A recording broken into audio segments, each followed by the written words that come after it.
प्रिय बहनों एवं भाइयों, आप सबको सतीश पाल का बहुत बहुत नमस्कार। नव वर्ष आने वाला है, दिसंबर का महीना है। दिसंबर में आज 12 दिसंबर हो गया है, सिर्फ 19 दिन रह गए हैं। इस साल में 2022 में जो जो घटनाएं घटी, जो बातें रही, ये किसी एक दिन हम दिसंबर के उसके पहले दिन बोलेंगे, बात करेंगे। दोस्तों, अपने बोलने का मतलब क्या है, हम क्यों आपके बीच में बोलते हैं, वो मैं आज पहली बार बताना चाहता हूं आपको। वैसे बता चुका हूं। उसकी 3 बातें हैं कि ये जो वैज्ञानिक युग है, जो पूरी दुनिया मुट्ठी में है, ग्लोबल इंडिया है, ग्लोबल भारत है, ग्लोबल वर्ल्ड है, माने दुनिया डिजिटलाइज है।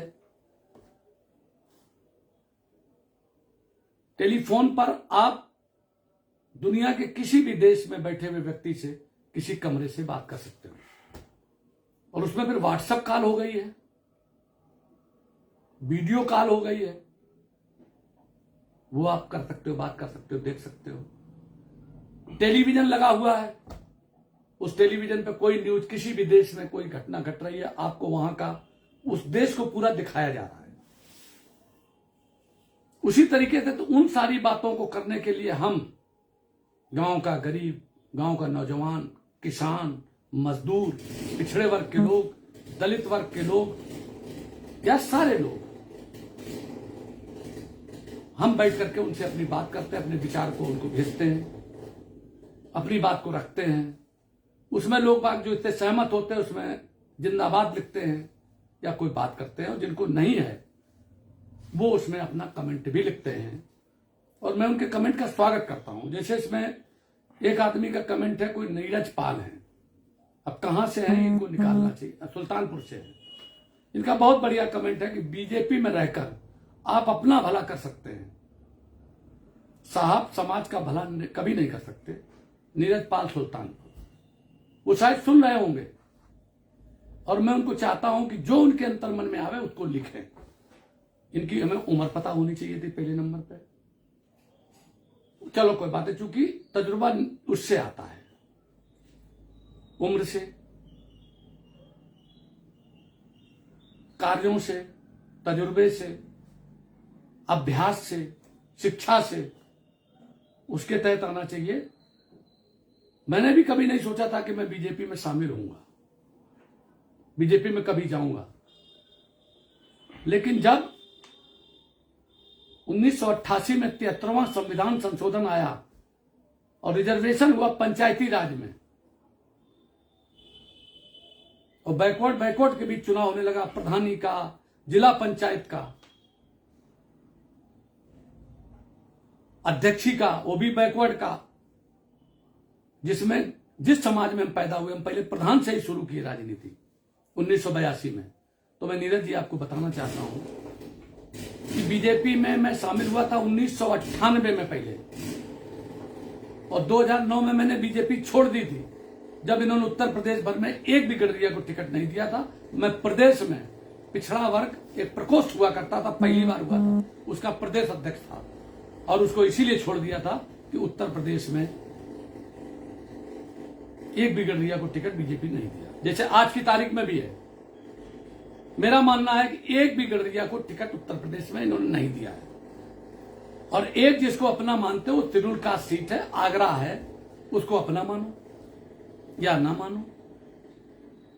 जैसे यहां पर जितना भी मुसलमान रहता है, वो सारा का सारा मुसलमान 99%, 1-8%, 1-2 आदमी कोई पुरानी नस्ल का हो, कि कोई मुगल कालीन हो, नहीं तो यहीं के सब कन्वर्टेड हैं, सनातन धर्म से हैं, जिसको तथाकथित हिंदू अब कहते हैं, हिंदू धर्म।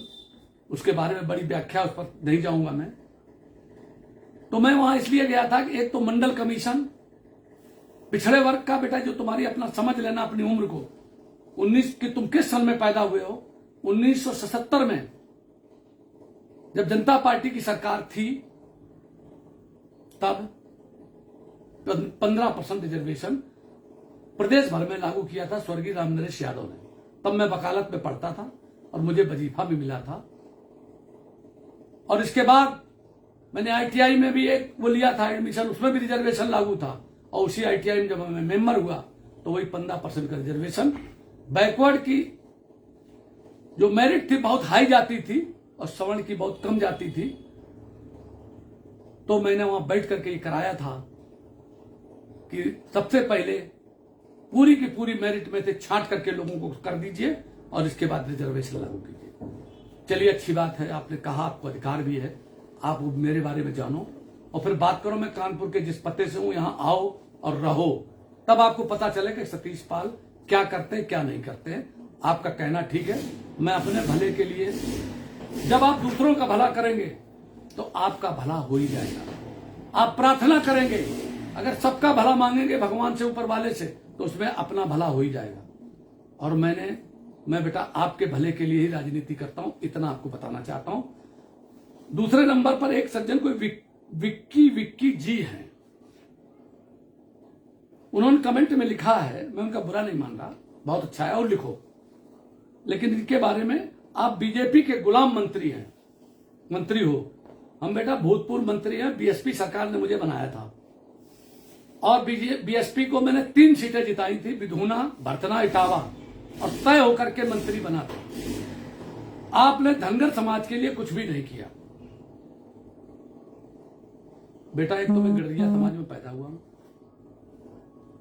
गडरिया जाति में, धनगर नाम की कोई जाति नहीं है। जैसे कोई ब्राह्मण है, ब्राह्मण होता है, ब्राह्मण के दुबे, तिवारी, ये कोई जाति नहीं है, ब्राह्मण जाति है।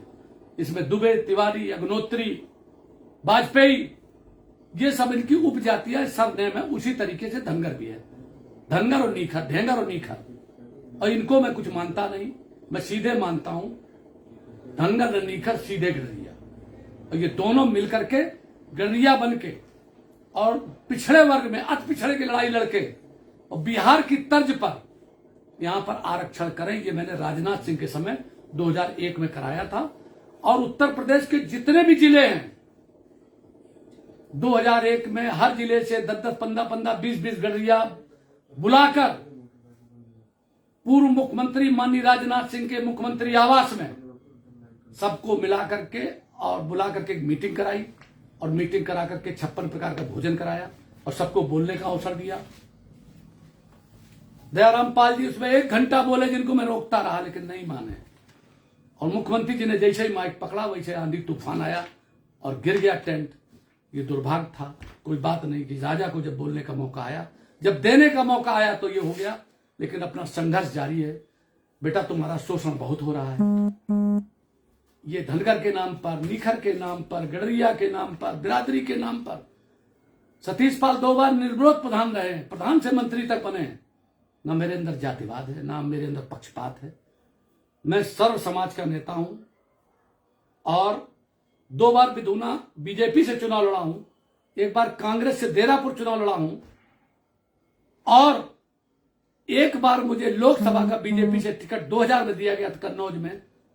जो आज की तारीख के सपा के लोग हैं, उन्होंने बीजेपी से मिलकर मेरा वो सीटें दूसरे दिलवा दी थी। खैर, देखना जोर कितना बाजू एक कातिल में है, सरफरोशी की तमन्ना अब हमारे दिल में है।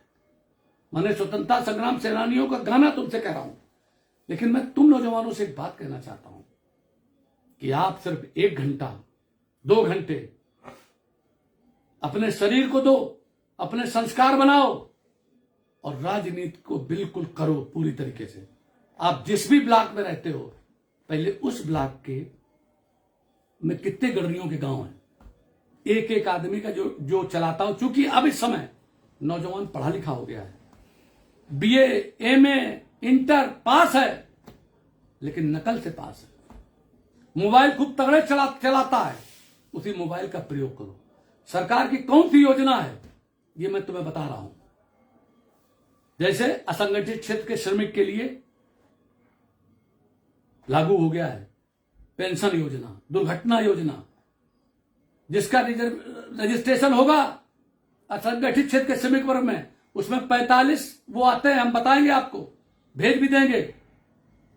वो 45 में से एक चरवाहा भी है, इसलिए मैंने एक वो बनाई है, जाति गडरिया नहीं लिखी, चरवाहा लिखा है।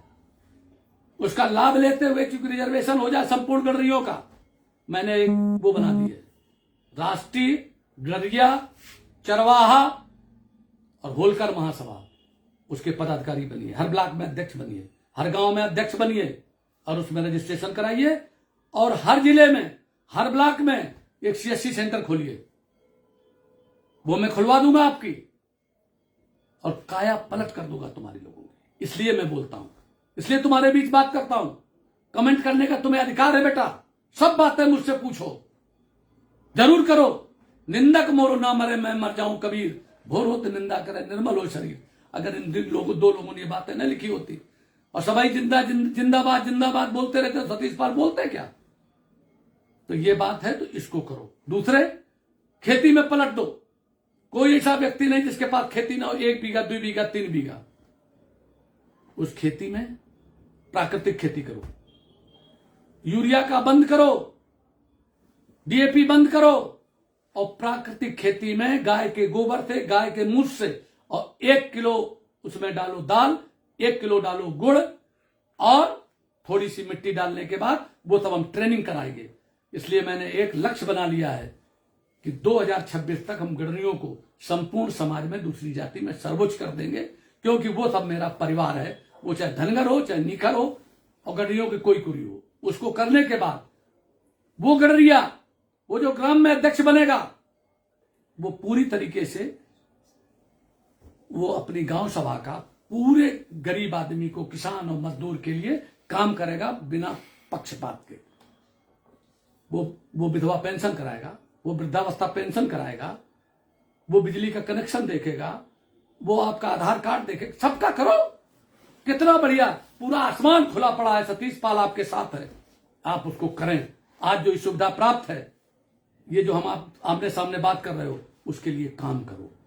अपने अपने टेलीफोन नंबर भेजो हमारे इस पे, मैं उस पर करूंगा। आज जो मैंने नोटिफिकेशन आपको डाला था कि मैनपुरी के उपचुनाव का, क्योंकि मैनपुरी में 1957 में स्वर्गीय बंशीधर धनगर वहां पर सांसद रहे थे, इसलिए उस पर गडरिया नाम होना चाहिए था। मैंने करा भी, और मैं वहां गया, तो पहले दिन गया, बृहस्पति का दिन था, उसी दिन चुनाव शुरू हुआ, मतलब नोटिफिकेशन हुआ। मैंने वहां नामांकन लिया, क्योंकि हमारे यहां से 150 किलोमीटर, 200 किलोमीटर दूर है पश्चिम में, और पूरी बात आई, पूरी बातें कही, मगर वहां पर टिकट रघुराज सिंह साक को दिया गया, और साक बिरादरी वहां आपसे ज्यादा, ये सही है, बताया गया। लेकिन मैंने कहा था कि साक बिरादरी का, मौर्य बिरादरी का डिप्टी CM है, तमाम इस पर इनके सांसद भी हैं, 1-2 जो भी हैं, MLA भी हैं, मंत्री भी हैं, राज्यसभा सदस्य भी हैं। गडरिया कोई राज्यसभा सदस्य नहीं, कोई कैबिनेट मिनिस्टर नहीं, और कोई लोकसभा में नहीं, और जिनको माना जाता है तिरुलका सीट से हैं, और उनको करते हो। बेटा मेरी बात मान लो, आज मैं आपसे कहता हूं, आपका भाई हूं, आपका बेटा हूं, सबका जो भी है, जो मानते हो, जो लोग दिग्भ्रमित हो रहे हैं, बहुत जल्दी ये कहेंगे कि सतीश पाल सही थे। जैसे जिस समय गलीलियो ने और न्यूटन ने, तमाम ने ये जब कहा, वैज्ञानिकों ने कहा कि सूर्य स्थिर है और पृथ्वी उसकी परिक्रमा लगाती है, तो उसको फांसी की सजा दे दी गई कि तुम झूठ बोलते हो, गलत बोलते हो। सामने दिखता है कि सूरज पूरब में उगता है और पश्चिम में डूबता है, और जब वैज्ञानिकों ने उसकी पूरी खोज की, तो मालूम हुआ कि सूर्य स्थिर है और पृथ्वी उसका चक्कर लगाती है। तो मैं बता रहा हूं आपको, जो दिखता है वो सही में नहीं है, और जो सही है वो दिखता नहीं है। तो दोस्तों, क्योंकि मानव का जन्म दोबारा नहीं मिलेगा, गलत फहमी मत रहिए। मैं 2 बार निर्विरोध प्रधान रहा हूं, मेरी पत्नी जिला परिषद की सदस्य रही, या जो भी रही, और मैं चुनाव भी लड़ा। आज भी मैं 24 घंटे राजनीति करता हूं, और यकीन मान लीजिए दिखाने के लिए नहीं है। मोदी जी जैसा नेता नहीं, और योगी जी जो सन्यासी हो गए, आज उनको ये जरूरत पड़ी है कि मुख्यमंत्री बने उत्तर प्रदेश के। कोई भी ऐसा नेता नहीं जो मुख्यमंत्री बन सके। आप लोग ऐसी बातें करते हो, आप समय दीजिए, याद करिए उन स्वतंत्रता संग्राम सेनानियों को। हमारे यहां के स्वर्गीय शिवराम पांडे, जो इंग्लिश से बीए करने के बाद, इलाहाबाद से आने के बाद और जमींदार के बेटा होने के बाद भी उन्होंने अपने को अंग्रेजों के खिलाफ लड़ाई में शामिल कर लिया, और वो उनका घर खोद दिया गया। और वो स्वतंत्रता संग्राम सेनानी बनने के बाद उनके 3 बेटे हैं। एक बेटा आज की तारीख में भी रिटायर होने के बाद लोगों को पढ़ाता है। आप लोग अपने बारे में सोचिए कि आप कितना भला दूसरे के लिए करते हैं। सिवाय आपके पास अपनों की टांग खींचने के अलावा, अपनों को गिराने के अलावा, दूसरा कोई बढ़ने न पावे इसके अलावा, ना आपके नेता ना आप, और कोई कुछ नहीं करता। उसमें सतीश पाल भी शामिल है, मैं आपको वो भी बता दूं। इसलिए मैं कह रहा हूं कि अगर मैं अपने आप को ही कह दूंगा कि मैं नहीं करता हूं तो वो दिखेगा नहीं। लेकिन आज मेरा संघर्ष है, क्योंकि सत्य ही जीतता है। सत्य को कोई पराजित नहीं कर सकता, और सत्य को भी चाहिए कि वो साबित करे ये समाज की दुर्दशा बुरे लोगों के कारण नहीं है, अच्छे लोगों की निष्क्रियता के कारण है। इसलिए सतीश पाल सक्रिय रहते हैं, निष्क्रिय नहीं रहते हैं। मुझे बुरे लोगों के खिलाफ संघर्ष करना है और पूरी तरीके से करना है। मुझे आप सबका आशीर्वाद चाहिए, संपूर्ण जनता का चाहिए। उत्तर प्रदेश में जो 25-26 करोड़ लोग, उनका चाहिए। मुझे हिंदुस्तान के 1 अरब 40 करोड़ लोगों का आशीर्वाद चाहिए। और गांधी जी, स्वर्गीय अंबेडकर साहब, हम लोग अहिल्याबाई होलकर के वंशज हैं, हम चंद्रगुप्त मौर्य के वंशज हैं, लेकिन अभी साबित नहीं कर पाए कि हम चंद्रगुप्त मौर्य के वंशज हैं। वो दूसरे लोग कहते हैं हम उनके वंशज हैं। चलिए कोई बात नहीं, हमारे पूर्वज को कोई अपना माने, बहुत अच्छी बात है, लेकिन हम किसी के पूर्वज का अपमान नहीं करते। हम सबके पूर्वजों को अपना मानते हुए दोस्तों आगे बढ़ने की बात आपसे करते हैं। मैनपुरी में जो भी चुनाव में आया वो शहर स्वीकार किया। हमने रघुराज सिंह साहब को जितना सपोर्ट कर सकता उतना किया। राष्ट्रीय गड़दिया चरवाहा और होलकर महासभा के तत्वाधान में चढ़रहुआ में गौरव पाल को संयोजक, अपना दल यस के जिला अध्यक्ष है, अनुप्रिया पटेल के कहने से उन्होंने उसको किया, और वहां पर एक पूरे 5 विधानसभा का होकर के और इनको सपोर्ट करने का, क्योंकि अति पिछड़े में गड़रिया, काछी, जो शाक्त, मौर्य, सैनी, पाल, बघेल, ये सारे लोग जो तेली, तमोली, नाई, बारी, जो राठौर, केवट, बिंद, मल्ला, प्रजापति, जिनकी आबादी बैकवर्ड में 70% है, उनका एक भी कलेक्टर उत्तर प्रदेश में नहीं है, किसी भी जिले में नहीं है, क्योंकि आईएएस नहीं है, आईपीएस नहीं है। आप लोगों को पता है, मैंने इसीलिए आपका करने का प्रयास किया है। मैं अभी और आगे करूंगा। दोस्तों, मैंने आपके बाद में नोटिफिकेशन डलवाया, बताया कि इस समय नगर पंचायत के चुनाव हो रहे हैं, मेयर के चुनाव हो रहे हैं। आप लोग, क्योंकि रिजर्वेशन उसमें प्राप्त है, आप लोग चेयरमैन बने, सभासद बने, और बन करके आइए। मेरे लायक कोई सेवा हो तो मैं बताऊंगा। जात के बल पर मत आगे बढ़िए, अपने अच्छे कार्यकर्ता, अच्छे नेता होने के बल पर आगे बढ़िए। हमको जात के वजह से काटा जाता है कि बहुत तेज तर्राक नेता, अगर इसको बढ़ा दोगे तो ये तो फिर गुलामत कर ही नहीं पाएगा। जैसा तुमने लिखा है, गुलाम मंत्री हो। गुलाम कभी नहीं सतीश पाल हो सकते, ध्यान रखना विक्की। सतीश पाल भाषण करते हैं, और सतीश पाल जितना बोलते हैं और कहते हैं, मैं कहना नहीं चाहता। मैंने कहा था, मैं कर रहा था एक रैली राजनाथ सिंह को बुला करके 2004 में मथुरा में, गोवर्धन में, तो वहां के एक नेताजी ने मुझसे कहा था यही धनगर समाज के बारे में, तो मैं पाल बघेल रैली करा रहा था, तो उसमें हमने धनगर जुड़वा दिया था, उसका संयोजक मैं ही था। अरे मैंने जाने कितने लोगों की नौकरियां लगवाई, जो शब्द तुमने लिखा उनकी, और वो भी बैकवर्ड में। जब मैं मंडी परिषद बोर्ड का मेंबर था तब झिझक ब्लॉक में लाड़पुर गांव है, वहां के लोगों की 2 लोगों की नौकरी लगवाई थी। वो इसी समाज के लोग थे, धनगर समाज के। और मैं ये भी जानता हूं कि मेरे साथ क्या क्या अन्याय लोग कर रहे हैं और क्या क्या बातें कर रही हैं, लेकिन सत्य ही जीतेगा, कोई जीतेगा नहीं। यही बात कहते हुए 2024 की करो तैयारी। और एक और हम आगे बहुत बड़ी यात्रा उत्तर प्रदेश में करने वाले हैं। किसान, मजदूर, अति पिछड़ा, दलित, इन सब के बारे में बोल करके तमाम बातें बोलेंगे जो हमारे जहन में है। और नशा, जुआ, झगड़ा से दूर रहो। और दोस्तों, चाहे जो कुछ हो, पान मसाला गुटखा कोई ना रखो। और सवेरे बस 1-2 लोटा पानी पियो, 1-2 गिलास गर्म पानी। जाड़ा का समय आ गया है। और मंजन करो, शाम को भी मंजन करो। और इसके बाद चिंतन ठीक करो, डायरी मेंटेन करो, और कुछ कर गुजरने की तमन्ना रखो और करके दिखाओ। और काल करे सो आज करे सो वहीं, पल में प्रलय होत है, बहुत करोगे कभी, कोई बात न टालो। यही बात कहते हुए अपनी वाणी को विराम देता हूं। सबको जय हिंद, जय भारत। सबको बहुत बहुत धन्यवाद। तरक्की करो।